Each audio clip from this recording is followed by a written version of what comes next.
All right, key figures from Warri Wolves there, the new signings, Dele Ajiboye, and of course King Osanga, bearing their mind on their preparation for the CAF Champions League. Well, I'm told that the team manager of Nasarawa United joins us live on the show, Solomon Babanja. Hello, Solomon.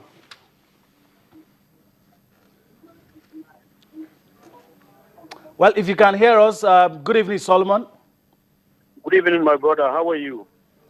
Okay. Well, let's talk about your team and your preparation for the CAF Confederations Cup. How is everything shaping up?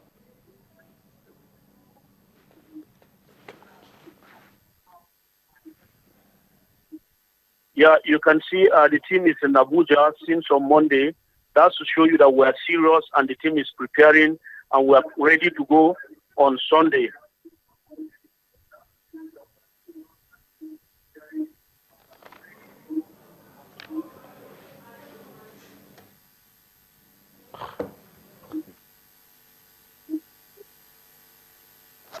Okay. Also, I know you've recruited well this season, and you've brought in some new players to ensure that you do well in the competition. Can you tell us about some of those players that we've read about and how you hope that these players will turn things around for you?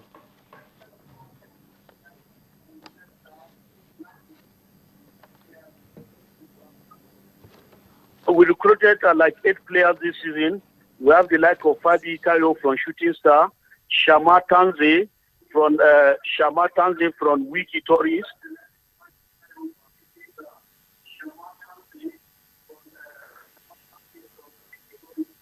and we have Losin Uchu from Warri Wolves, and then we have Samson Badubo from Lobby, who is just coming back from the Chan.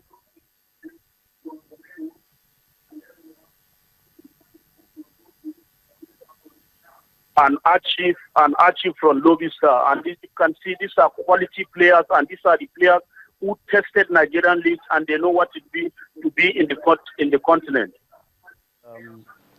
Hearing ourselves, but of course, I want to say a very big thank you to you, Solomon Babanja, for speaking to us on the show. We really hope that when next we talk to you, you will be telling us about how well your team has fared in the CAF Confederation Cup. All right, let's quickly talk about that. Nasarawa United and Aqua United, those two teams. I really want Nigerian teams to do well in the CAF Confederations Cup. I was telling you guys earlier on how I feel that's a competition that we need to make our mark in recent times. Well, I think we can. That is being optimistic, really. We have not been playing well in the CAF Confederations Cup lately, and the records don't show that we have improved, really. We have barely gotten to the group stages for the past few years. I think, but having Nasarawa United and a new Aqua United, I call them new because of the number of signings they had, and then going all the way to win the Nigeria, the Super 4 that took place in Kaduna and Akwa Ibom. I think that they look like a brand new side that can go all the way to challenge. How far they can go will be the mystery, because I really can't put an expectation on them getting to the group stages. But I think they have what it takes, really, in them to go that far. And they have what it takes to motivate them to go that far. Okay. So, and they equally have a coach, Maurice Coleman, who is well-grounded in African football, who knows just how to put his players through in this kind of competition. So I really think they have all it takes overall. If you have to ask me who's going to be my pick to go farthest in the continent of all 4 teams in Africa, in Nigeria this year, I'll pick Aqua United. Wow. That's a bold one. Will you pick up Aqua United? A lot of people are saying experience will count against them. Experience collectively as a team. They have some players that are good, some players that have done it elsewhere, a coach that has done it elsewhere. But collectively as a team, they don't have. And he's picked Aqua United. I thought I was going to say Imba, actually. I'm not even looking at the I'm coach scared at of all. Imba. I want to even look at Imba.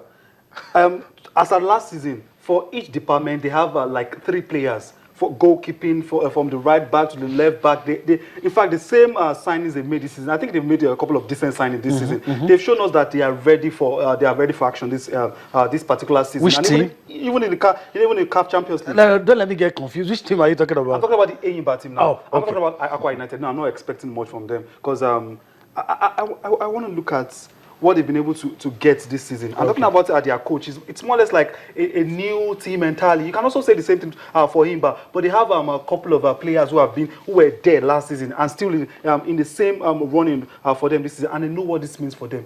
We've not even done anything at all in the CAF Champions League and CAF Confederations Cup in recent times. So I just believe Enyimba might just be the team for all right, let me take you guys back to primary school. Let's do fraction now. 4. We already have, for deficit now, we already have 1/4. Enyimba has a leg out.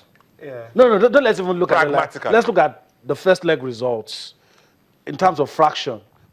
How many do you think we will get? Is it going to be, now we already know 1 is out, so the best you can get is 3/4. 3/4. So by the end of the day, We will not get 3/4. quick I think one. we'll get 2/4, or we'll get 2.5, because I expect you're at least turning one to of these. decimal. Let's stick with fraction. 2/4. Okay, can I say 2.5? That's fraction, right? Okay, 2/4.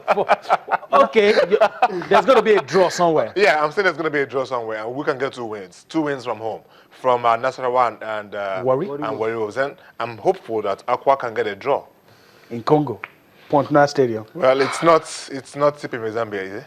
Okay. Said. I don't know, probably Aqua United, slim loss for them. Nasarawa United might be able to get a victory, and Warri Wolves might be able to get... Should. Not even would. Should be able to get victory. So it might just be 2 for us. 2/4. The home victories. All right. Since they are the analyst, I'll just keep my opinion to myself. but I hope we're able to get 3/4. I mean, it makes it all interesting now that we know that the Enyimba have lost, and of course we hope that they'll cancel out that deficit in the second leg. But for the other results, we hope that our teams would do us proud and give us reason to smile. Well, the best of football on offer in the Dutch league, talking about teams like PSV Eindhoven, Ajax, and Feyenoord, all giving us things to smile about. Well-taken goals that you saw there, a lot of good goals. And watch out for some of those players that might just be in the big leagues in the years to come. All right, guys, talking about the big leagues, let's talk about, the most popular league in the world. I don't want to say the best because you guys will argue, but let's talk about the English Premier League. We're looking at big games across Europe. Tolu pointed out that some games cannot and should not be called big games. But of course, let's talk about English Premier League, and I'm very sure nobody will argue about the fixtures in the English Premier League. Arsenal take on Leicester City, Manchester City take on Tottenham. It's a very rare situation where you have the top 4 teams, rivals, just cancelling themselves out. Let me just allow Tolu take a look at this one quickly. If you have any crystal ball, you can look into it and tell us. Anyway, on the lighter note, it's a good Valentine's Day for me. Just sit at home, Best see of these football. games, Yeah. go, and afterwards watch post-match analysis. No outings whatsoever. But Arsenal against Leicester City, the reverse fixture ended 5-2 at the King Power Stadium. Well, you can't expect that number of goals at the Emirates Stadium. In fact, Arsenal only managed to score 2 goals for the first time in the year 2016. They only scored 1 in the last 4 Premier League games before now, and that was those goals scored against Bournemouth last weekend. So going into this game, Leicester are the best team with the best away record. They've garnered more points away from home, 28 in total, more than any other team. And they are coming to an Arsenal side that lost 5 points at home to Chelsea when they fell in that 1-0 defeat, and also Southampton. So they look to be very unstable at home. Leicester know just what to do. In fact, they are one of the worst teams when it comes to pass completion and when it comes to pass accuracy. They also are the 3rd worst team in terms of possession. So they don't come to play romantic football with you. They want to get results. Want to get results, and that they have always gotten. So they are going to do one thing: sit back, hit you on the break. Now, Arsenal seem to be one of the only two sides to have defeated them all season. So maybe Arsenal know how to defeat them. Okay. But that was a long time ago. Lots of things have changed. And they have been on a very good win run. So I think Leicester will just power through in this one. Although Arsenal also know that if they lose, they will be 8 points adrift Leicester. So they will want to avoid defeat at all costs. Okay. Now, the other game, Man City against Tottenham Hotspur. To start with, Spurs have not gotten a win at the Etihad since 2010 when Peter Crouch scored that vital header that got them into the Champions League, and they haven't been back in the Champions League since then anyway. And they have equally, but talking of the run of form, that they won the last 4 games and they considered just 2 goals in the process, which means they are strong defensively. But on the other note for City, they have not won a single game against any of the top 6 sides in the league this season. Okay. Defeats to Arsenal, Liverpool, who is not even a top 6 side anyway, and they equally got draws against Leicester as recent as last month, and that is the best result they've gotten against the top 6 sides. And they have injury worries to think about also, which means that they have only Sergio Aguero to rely upon against a very consistent Tottenham Hotspur backline. But the positive is that Sergio Aguero has scored 10 goals against Tottenham Hotspur in recent years. Yeah, let me allow just Saeed. Do you have anything different to say, or you feel that it will go? Tottenham, I think we should give credit to Tottenham. They have the best defensive record so far this season, conceding 19 goals. A lot of people are seeing them as rivals. Exactly. In fact, they've let in more than three goals on just 3 occasions. So you have to give it to Tottenham also. It's going to be very difficult for Manchester City. And in fact, this particular fixture, it has produced more goals in recent times. In 9 games, it has produced 41 goals. And you get to see that we might actually see more goals. Okay. Vincent Kompany will be back for the first time since the Boxing Day out start, where he couldn't play for Manchester City. And also we should see it will bring some calmness, solidity in the defense for Manchester City. And also we should see David Silva back also. And we know the creativity of David Silva. Okay. So, it's going to be an explosive match. I'm talking about Leicester and Arsenal.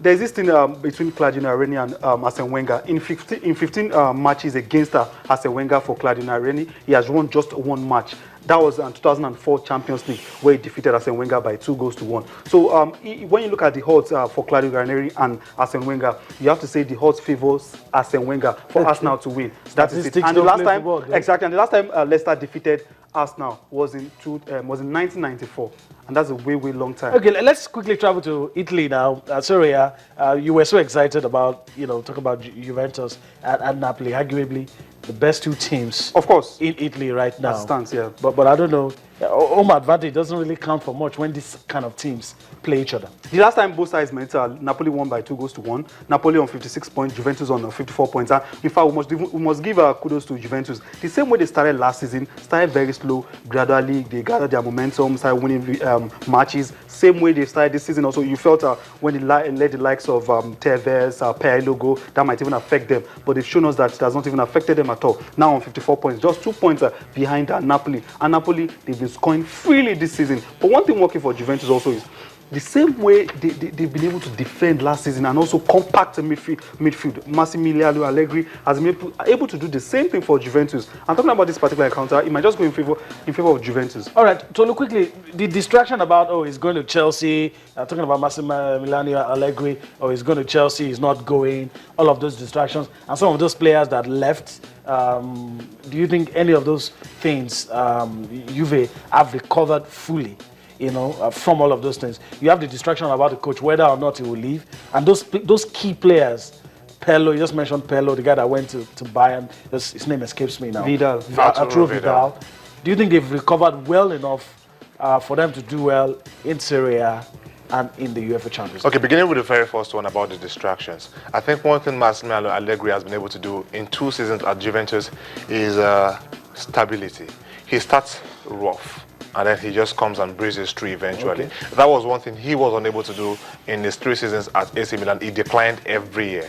And looking at it, last season, the troubles or the headache he had was, will he be able to continue on the success of Antonio Conte winning 3 leagues back-to-back. Now, he took it a step further. He won the Coppa Italia, won the league, and got to the final of the UEFA Champions League. He could have done a treble in his very first season. Now, he lost 3 key players, Arturo Vidal, Carlos Tevez, and Andre Pirlo, and had a shaky start to the season, brought in Paulo Dybala from Palermo, and then it looked like things were not really going to work out well. But they are on the